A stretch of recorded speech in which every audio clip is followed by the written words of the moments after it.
Tonight is part 7 on this series of realistic recovery. And what my goal has been in laying out this series is I think a lot of people come into recovery and they have unrealistic expectations. They think it's going to be easier than it is. They think they're going to get fixed magically, all of those different things. And so I spend a lot of my time with people who are new in recovery, just trying to help them realize what realistic recovery looks like. So last week we went to an attitude that you have to have if you're going to make it in recovery, and that attitude is commitment. And tonight I want to go to another attitude which is absolutely essential, and it's going to sound easier than it actually is. And what it is that at some point, if you're ever going to make it in recovery, you have to make a choice to become responsible to clean up the mess of your life. You have to stop blaming everybody for your problems. You have to move out of this chronic victim mentality and say, I got to clean up the mess. So to give you an illustration up front, let me do this to you. I want you to picture two different scenarios, and it's two different women who are pregnant, okay? The one is pregnant because they've lived a very promiscuous party lifestyle, haven't really cared a whole lot about protection, and then one day they find out they're pregnant. And the other one is they're pregnant because they got raped. So they're both pregnant, but two very different causes of that pregnancy. So I ask the question, who is to blame in those pregnancies? So the second one is easy. The girl that was raped can say, I didn't do anything to bring this about. I was just walking home at night, got raped. It's his fault. And I would say, I agree. The other person might want to say it's all that scumbag's fault. But then at some point they're going to have to say, no, I got to accept some of the blame because that's the lifestyle I've been living. And so you can work on that blame thing for quite a while. But the result is both are pregnant. And so the issue isn't so much who is to blame, but what do you have to do to move forward so that this child ends up with a healthy life? And at some point, you have to stop blaming and you have to say, I accept responsibility for this child and my life with this child. Or another way to say that, and the point that I'm wanting you to understand is, regardless of who is to blame, both women face a critical decision of, will I accept responsibility for this child? And if they don't get to that point, that child's going to end up with a lot of complex trauma. Now let me transfer that into recovery. What you're doing in recovery is saying, my life's a mess. Now, you're going to want to blame a whole lot of people, and there's some value in that, and I'll come to that.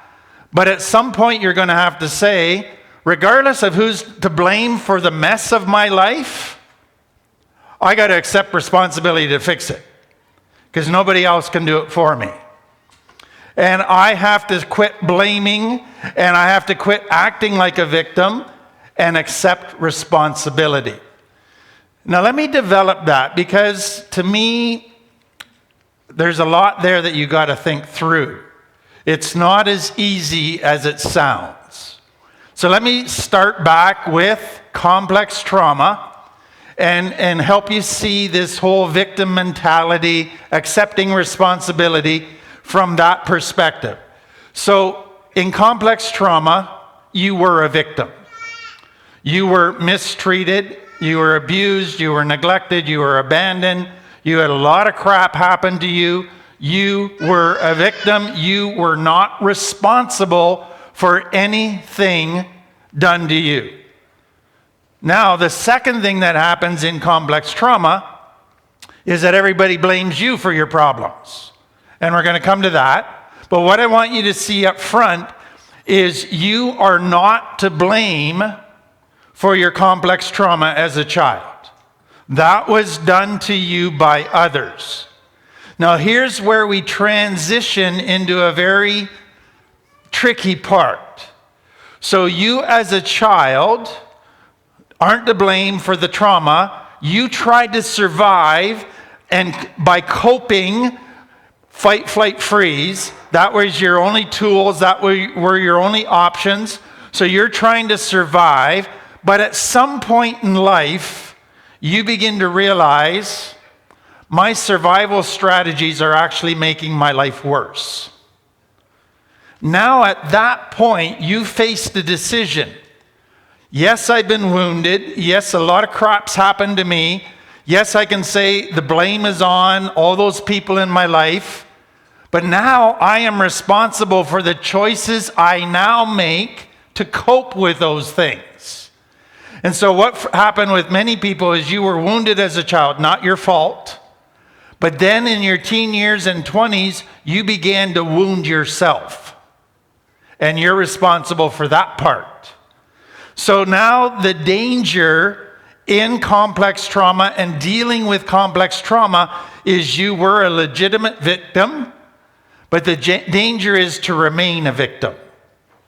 Is to say, all this crap happened to me, poor me, and you go into all kinds of places to justify staying a victim and not stepping up to the plate to say, doesn't matter who's at fault, I have to now accept responsibility to change.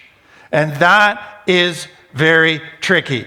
So let me take that a little bit further for you, because what I ask myself is this: why is it that people raised in complex trauma tend to get stuck in a victim mentality? Why is it they come out of all of this being a victim, they hate being a victim, but then they stay stuck as a victim? So let me get you to think about it this way, because over the years I think I've begun to really realize why that happens so easily for kids from complex trauma. Okay, so complex trauma happens to you as a child, your parent says it's your fault. If you weren't such a crappy kid, I wouldn't beat you. And they blame you. And so you get blamed, and what happens inside of you is you now feel guilt. And you go, I'm a terrible kid, and you beat yourself up internally, you call yourself down, all of those things. But something in you goes, it's not all my fault. Now you're angry because something's not right here. Something's not just. No kid should get beaten like that. So you know something's not right, but you're made to feel it's all your fault. So you're confused, you're conflicted inside. But now comes the key part. You feel helpless and powerless to do anything about it. You feel helpless to change the situation. So you don't want to be a victim anymore. You don't want to get abused. You don't want to get neglected. But you can't do anything to change that because you're just a kid. And so what you realize for the child is, I am a victim. I hate it, but there's nothing I can do about it. You feel helpless to resolve it. And that helpless feeling, we're going to come back to more in a bit, but it's crucial in understanding why people in complex trauma who are victims stay victims. And they become victims to their own stuff. So two things begin to happen. The child says, I can't resolve all of this. I can't fix it, so I'm no longer a victim. So what are my ways of coping then with being told all the time it's your fault, etc.? You go, I'm going to do what my parents did. So my dad was angry. He didn't say, I'm selfish for being angry and hitting you. I'm sorry. He said, you're the bad kid. It's your fault. So you go, oh, that works for my dad. Now I'm going to blame everybody for my problems. And so you start blaming. And now, as soon as somebody accuses you of something, instead of stopping and saying, I wonder if they're right, You go blame, blame, blame, blame, blame, so you never own your part in anything. And that then becomes where you want to stay, where poor me, everybody's out to get me, I can blame everybody, that keeps me always a victim. Therefore, I never need to grow up, and I never need to accept responsibility for my own behavior. I can always blame somebody else. That's what has to change if one is going to recover, and that is super hard. Now, some of you might be sitting there going, I wonder if I got this victim mentality. Not sure I quite understand it yet. So let me quickly give you a whole bunch of characteristics of a victim mentality or a person who gets stuck in blame. So before we go there, there's two things I want you to see. Big picture, you were wounded. Yes, you couldn't control that. But today, you control how you respond to those wounds from 20 years ago, 30 years ago, etc. So characteristics of being stuck in a victim status or stuck in blame. Number one, you do blame everybody for your problem.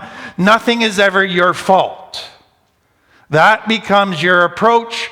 Secondly, you don't accept responsibility to do stuff in your life to be healthy. So first part was, I blame everything for the past, and I blame everything for my messed up life. Secondly, I'm not willing to accept responsibility to change that. So you're stuck in everything is against me. Third, people go further. They rationalize not being responsible. So if somebody gets in your face and says, you're the only one that can change, you need to go to this, you need to start doing this, you need to change this, you can always come up with an excuse as to why you don't have to do that. And you might say, yeah, I should be going to a meeting, or yeah, I should go to React. Oh, but I'm so tired. And you always have an excuse. Or I got a terrible mother-in-law and I can't go anywhere because she's in my head too much. And you can make them up. And you're good at doing that. And then when people start saying, you're still lying. Well, now you can make them an excuse for why you keep lying. Or somebody says, you're manipulating people, you're just using people. You can make them an excuse for that. You got an excuse for everything. So you're not owning your behaviors that are not healthy. You're not owning how you respond to situations. And then some go even further. They feel entitled to stay a victim. They go, life's given me such a terrible deal. If you just knew how much trauma I've been through, I feel entitled to sit around and do nothing. I feel entitled to steal and cheat if you knew how rough my life has been. So now you're justifying even more and feeling entitled to stay in your behaviors. And many of you probably have done that. Now, here's what can happen. I don't know if you've been in a relationship with somebody, but they've learned how to be helpless. And you go, could you please help me clear off the dishes? Oh, I just can't do that. I don't know how. Well, could you do the laundry? Well, nobody's ever taught me how to push those buttons. Well, could you make supper? Well, nobody's taught me how to make supper. And you go, am I parenting a 4-year-old here? They have learned to be helpless. And that's a victim who's stuck. But they can come up with the sob stories as to why they don't know how to do anything. Okay, next one. That self-pity. Always talking about how hard things are. You probably got friends where you go, how are you today? Oh, if you only knew. And you go, really? That was your response yesterday and the day before and the day before. And now you're wondering why when people see you coming down the hall, they're turning around going the other direction. Because they're afraid to ask you how you're doing. Because it's a poor me party constantly. There's just getting fewer and fewer people attending your party. because they don't want to be there. And then some people are stuck in the past. Now let me explain that. In dealing with complex trauma, you have to go to the past, and you have to validate the past, and you have to feel the pain of that past, not to stay stuck there, but so you can finally resolve it and move out of there. But some people don't want to do that. They just want to keep talking about how terrible it was, but never doing a thing to fix it. Why? Because they get attention, because people feel sorry for them, because they can use it to manipulate people, all kinds of different reasons, but they just rehash the past, and never do a thing about it. They become super needy. So you meet them and it's, poor me, could you help me? Poor me, could you do this for me? And then they're always wanting people to do their recovery and to do their hard decisions for them. That's a person stuck as a victim. One of the ways I say it is they're help requesters, help rejectors. I get people all the time that come to me and say, I need a counseling session so badly, could you make time? And I go, sure, come on in. Oh, you got to help me with my marriage, or you got to help me with my relationship. I am in a relationship with an abusive person. And I go, oh, okay, tell me about it, explain it. I explore stuff with them. I try to understand it clearly. And I say, you need to leave that jerk. And they walk out and never do that. And I go, you requested my help, now you're rejecting my help when it doesn't agree with what will change your life. So what you're saying is, I don't want to be abused, but I don't want to leave the abuser. So let me stay stuck. But you will find those people, they'll go to everybody who will listen, supposedly for advice. They just don't follow that advice, because it would cause them or require them to have to make a hard decision and change. So they would rather just complain and never do a thing about it.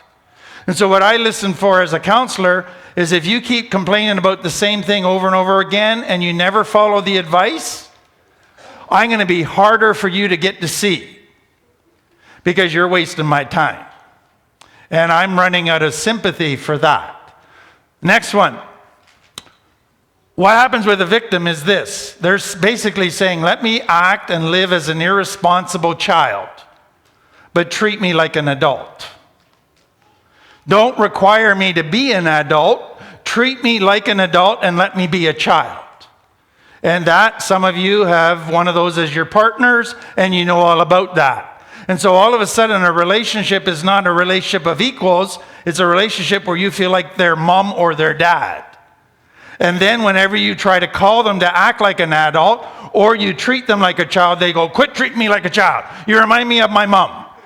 And you go, well, quit acting like a child. And it just breaks down. So that can happen. Now, next thing is very important to understand.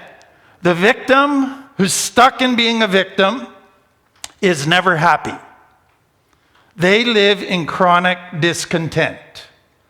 And so part of what they're doing and always rehashing and going to people and being so needy is they're trying to feel good. The problem is they're not dealing with the one thing that would make them feel better. They're refusing to deal with that, and so they're just putting Band-Aids on the rest of their life without doing the surgery of the deep cancer. And so there's a discontent that goes with that. And so as you listen to them in this chronic discontent, they're not talking about changes they need to make as the solution. They're saying, if I only had this, I'd be happy. Or if I didn't have this person in my life, I'd be happy. Or if I had this, I'd be happy. They're not talking change. They're talking others changing. And that is a victim. Next one.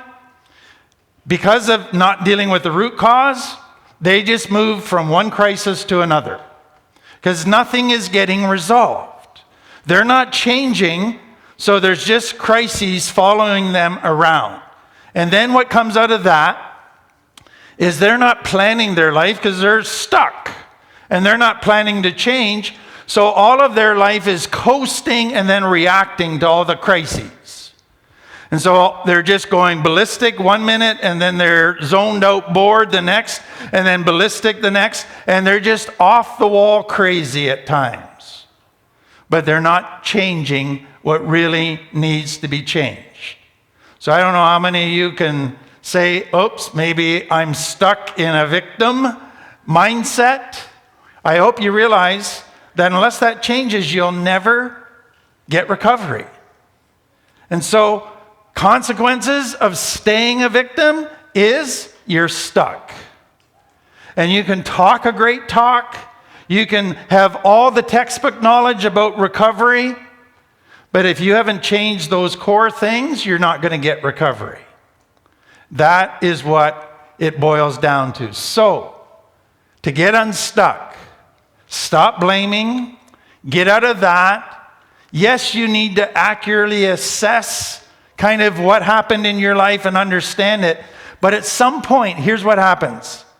You know what? I don't even know that it matters anymore whether mom or dad are totally to blame or partly to blame, or my school teacher or the bully at school or my brother. I don't even know. What matters now is what am I going to do about it?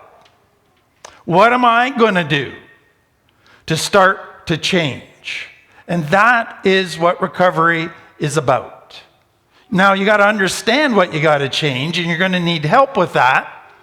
But you basically are saying, I am signing up to start dealing with the mess. And I am prepared and committed to go to any lengths to do that. But I accept full responsibility to change. Now, let me just break that down in very basic, practical, where do I go from here? Number one, breaking out of a victim mindset means breaking out of coasting and letting others do stuff for you. So it means that you have to initiate change. Don't wait for everybody else to rescue you anymore. You have to say, okay, what's the first thing I have to change? Maybe I got to get into a program. Maybe I got to go see a counselor. Maybe I got to get to a meeting of some kind. But what is it that I can initiate that spells action? That's where you have to begin. Now, here's where it gets really tricky. Do you remember at the beginning, I said that the child of complex trauma, they see all that needs to change, and they are helpless to change it because they're too little. Do you know what happens for a lot of people? As soon as they think about changing, they start to feel helpless. They start to feel like that little child again. And the lie in their mind is that they are that little child, which means they don't have the tools or the support to make a change. Because that's what that little child, they didn't have any tools and they didn't have any support. So what you have to do now when you feel this helpless feeling is to say, whoa, I do have some tools and I know where I can get more tools. And I do have some support, and I do know where I can get more support, so I am not totally helpless. So the first part in breaking out of victim mentality is breaking out of that feeling of helplessness or that helpless lie. And you have to tell yourself that things are different now, and tell yourself the truth. I can have tools, I do have tools, and I do have support. There are people who will walk beside me. They're not going to do it for me, but they're going to encourage me and support me and teach me. Next thing, many people, when they think about getting responsible for the mess, they look at the mess and it's a massive mess. It's a mountain of problems. And they go, it's too much. And so what you have to do is say, let's start with the one problem. And once we've got one problem tackled, let's then go to the second problem. Now, it might not look like you're ever going to get through the mountain of problems, but if you start with one, in time, you'll get through the mountain. And so don't overwhelm yourself by saying, I got 2,000 things I got to fix. Just say, let's start with 1. Let me share you this. I've shared with you back in 92, I had to quit my job and went on disability with health problems, and I was on 2 years of disability. And then after that, they kind of kick you off disability. And so I had to get back to a job, and so I worked on a farm. I milked cows, I fed cows, I cleaned out everything in the cow stalls, all of that stuff. But then I began to look at my family. My 3 kids were all struggling because Dad had not been in their life for a while. I had let things slide in my life because I wasn't able to do it. I had gone into some avoid mode because everything seemed too much. And so when I got off disability, I started to look at a pile. And I said, wow. What am I going to do to repair the relationship with my son, my 2 daughters? What am I going to do to get this back on track, this back on track? And it was overwhelming. And everything in me just wanted to go back into avoid mode. Wanted to go back to a victim and say, this is just too much. And so I made a commitment to myself. I might not be able to do all of it in a hurry, but I can do one thing. And I might not even feel I have the strength to do that one thing, but I'm going to choose to put one foot in front of the other. And I'm going to trust my higher power to somehow give me the strength to get through that. And you know what began to happen? I did it, and I did it. And the first few times, every new problem just felt overwhelming, and I just wanted to run away. But I stuck at it, and I stuck at it, and I stuck at it. And a lot of times it was just gritting my teeth, doing what I didn't feel like doing. But I did it because I know I had to, it was right. And after a while, things started to come back to healthy. Things started to get sorted out. And I thought that was probably a couple of the hardest years of my life. Rebuilding a life that has kind of gone into shambles. But boy, was it ever worth it. Boy, am I ever glad I didn't quit after the first or second time when it was so difficult. And that's what recovery is going to be like. You're going to come into this recovery saying, I'm all gung-ho about quitting.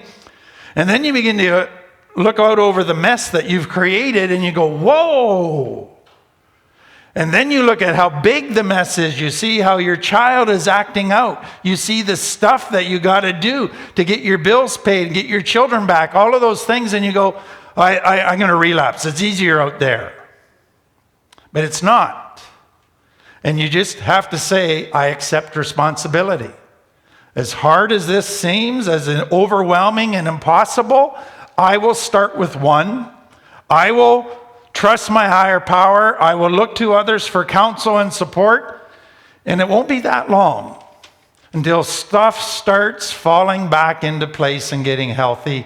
And you'll go, it was worth it. So I hope that gives you encouragement, reality, and a challenge. That I want to stick at this, and I want to do it, but I got to be responsible. I can't act like a kid anymore. So I was thinking in line with this victim mentality, stuck in blame. Is there a Bible story that connects to that and illustrates it? And lo and behold, there is. A month or so ago, I told you about David, that before he was to be king, God kind of gave him his own university course, which was 10 years hiding in caves in a desert. And then when he was in those caves, hiding from King Saul, who had gone crazy with jealousy and wanted to kill David, that's why David had to flee. Then there were 600 other families that showed up who are also in a bad place because of how King Saul was treating them. So all of a sudden, this David, who's hiding by himself, now has about 2,000 people wanting to hide with him in a desert.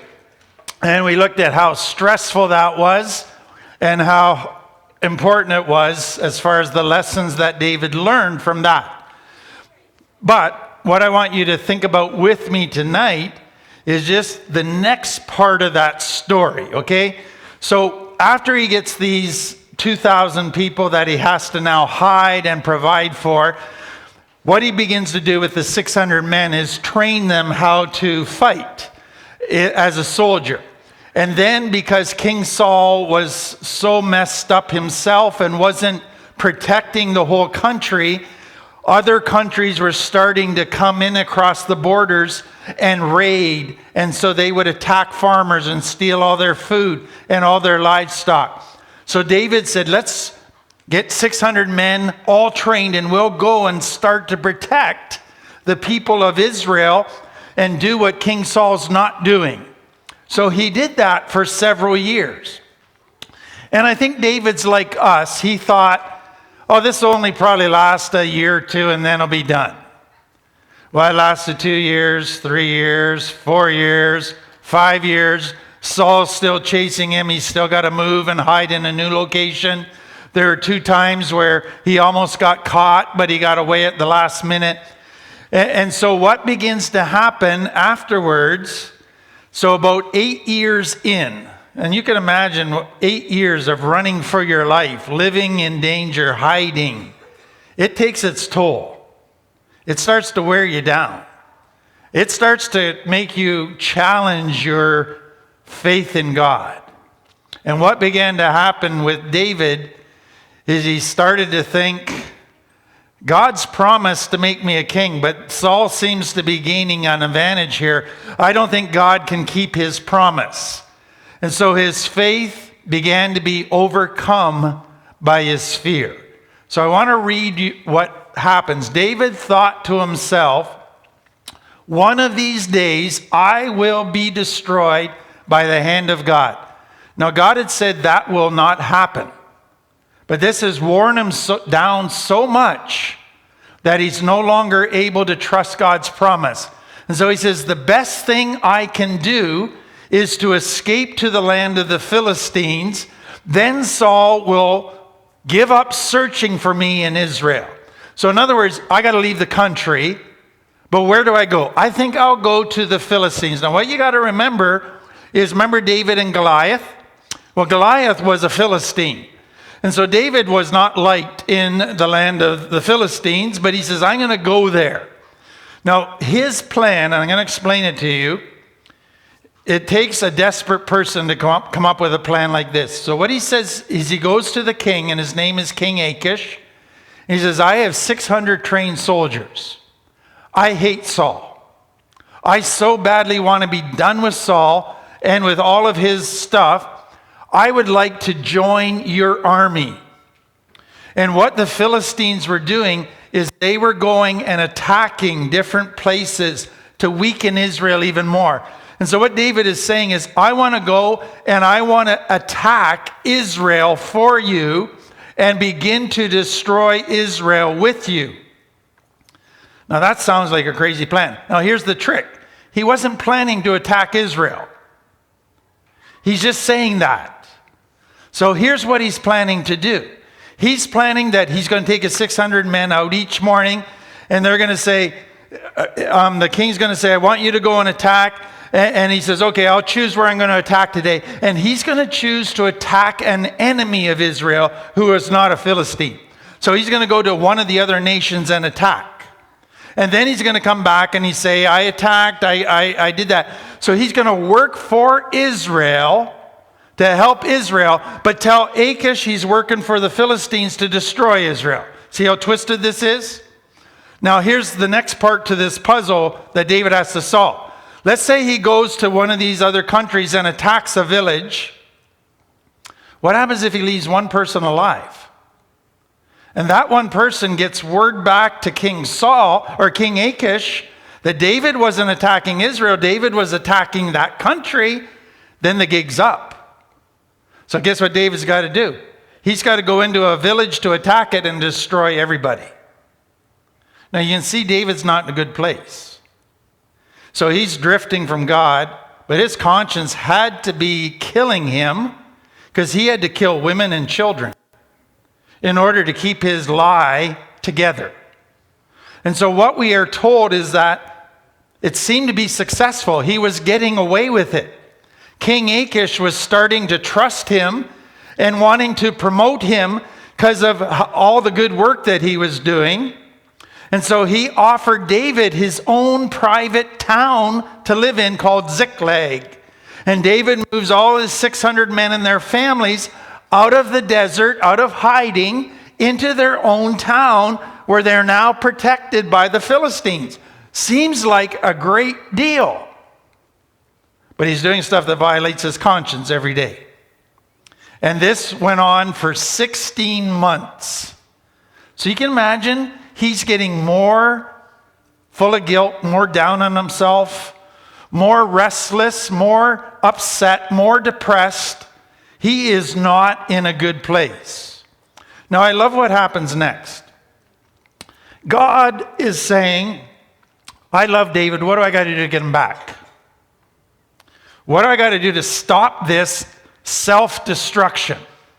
What do I got to do to get him to wake up and get back with me and realize that the most important part in his life is a relationship with me and doing what I say is healthy? That's the only way he's going to be happy. But he's not there. How do I get him there? Now, why I like that is that God sometimes chases us. We're not interested in going back to God, but he's interested in us turning around. So let me show you what God does. Now, we don't like this part, but it's important to see it. So 3 days later, so David had gone to King Achish. King Achish said, I want you to go and raid this part. But some of the Philistine soldiers were getting suspicious. Something wasn't adding up. What David said he was doing wasn't matching up. And so they were starting to complain to King Achish. And so after King Achish gave David the assignment, a whole bunch said no. And so King Achish said, David, you know what? Go home. So David is heading home, and here's what happens. When David and his men arrived home at their town of Ziklag, they found that the Amalekites, so that's a foreign country, had made a raid into Ziklag. They had crushed it and burned it to the ground. And then they had carried off all the women and the children and everybody else, but without killing them. Can you just see what God had to do to get his attention? Make his world fall apart. Everything got super painful in a big hurry. And sometimes that's the only thing that will get our attention. Now, here's two things that happened after that. First, it says, when David and his men saw the ruins and realized what had happened to their families, they wept until they could weep no more. So you got 600 soldiers, grown, tough men, who've now lost their wives, their children. They don't know if they'll ever see them again, and they are brokenhearted. And they just cry. They break down and sob. Now, got that? Next thing. So it says this, David's two wives, Ahinoam and Abigail, were among those that were captured. So David is crying too. He is devastated. But now here's part two. And this is the part I want you to get. All of a sudden it says this, David was now in great danger. Why? Because all his men were very bitter about losing their sons and daughters, and they began to talk about stoning David. Do you see what just happened? We're so sad about losing our wives and our children. Whose fault is it? Who can we blame? David. So now their sadness turns to bitterness and anger, and they're going, you're the fault. You are the one that caused this. We want to kill you. Wow. They went to victim. They went to blame, and then we're told David found strength in the Lord his God. I think you can relate to that very quickly. Because we can go from heartbreak to anger in a heartbeat. We can go from crying our heart out to finding somebody to blame so we can be angry at and have a resentment at. And that's what these people did. But do you realize that not one of them is saying, how do we solve this? How do we get our kids back? How do we get our wife back? Nobody's problem solving. They're just venting their anger, wanting to kill David. They're stuck. And they would have let their wives be killed and taken away. They were still alive at that point in time. But at that moment, they weren't problem solving, they were blaming. They weren't fixing the mess. They were trying to blame somebody for the mess. They weren't owning their part in fixing the mess. They were just wanting to hurt somebody. And so David, he goes, I am in trouble. But notice what he does. And so there's a bunch of things I want you to see. It says, David found strength in the Lord his God. You know what that says? Number one, David got reconnected to God. He had been 16 months doing it his way. He had been 16 months controlled more by fear than by trust, and doing stuff against his conscience and unwilling to change because the fear was too great. So he was repented and he surrendered all over again. He got that relationship connected. But then it says he found strength. I think he began to communicate with God, to get comfort from God, to be able to just spend time with God, pouring out his heart. And you want to know what happens? Some people find that in music, and I think David probably sang because he was a singer and a poet. He also was a journalist, so he may have journaled for a little while. But you got to find what it is that helps you get your strength back. Because when he was in that place where now it wasn't just the Philistines knew his gig was up and they were going to turn against him. Now all of his own men were turning against him. He was all alone. And he felt helpless and weak, but he knew he couldn't become a victim. He had to find strength somewhere. And so he used the tools he had to rebuild internal strength. And the spiritual part was a big part to that. And then we're told he goes to God and he says, please show me what to do. Guide me. And he says, God, are my kids alive? Is my wife alive? And God said, yes. Should I chase or what should I do? And God says, go and find them. He said, I don't know where they are. So he just started out and he found somebody who had been wounded. And he says, which way did your party go? And he pointed them. And he went and he found them. And he got all of his wives, all of his children back. And all the men got their children back. So here's what I want you to see. He reconnected with God. He found strength. He acted. He wasn't quite sure exactly how to act, but he started. Then he got kind of steered in the right direction. And then he followed that. And what we are told is that they pursued and pursued, and they got so tired, some of them wanted to give up. And David said, I can't quit yet. I haven't reached the goal. And he pushed on. That's recovery. So David's men failed. They went to victim and blame. And David said, I got to act. I don't know how, but I got to act, and I need strength to do that. I need a spiritual connection to do that, and I need guidance. And I'm going to get tired, but I got to keep pushing on. And he got it all back. And that's what accepting responsibility is all about. Now, do you realize, again, you relate to David in this. He felt all alone. Some of you just feel all alone. Some of you, David's looking at close to 2,000 women and children that have been taken. That's a lot of people. That's a lot to deal with. And then he was going against a powerful army who had captured them. How is he going to defeat that army and get them all back? There were a lot of things that could have defeated him before he started. But he says, I got to do it. And he pushed on with guidance. And as a result, they all came back. So it's a beautiful story again of one person choosing to act and take responsibility. So I hope that again encourages you, gives you some motivation, but helps you to realize that spiritual connection piece can be so important in taking responsibility and have the strength to follow through.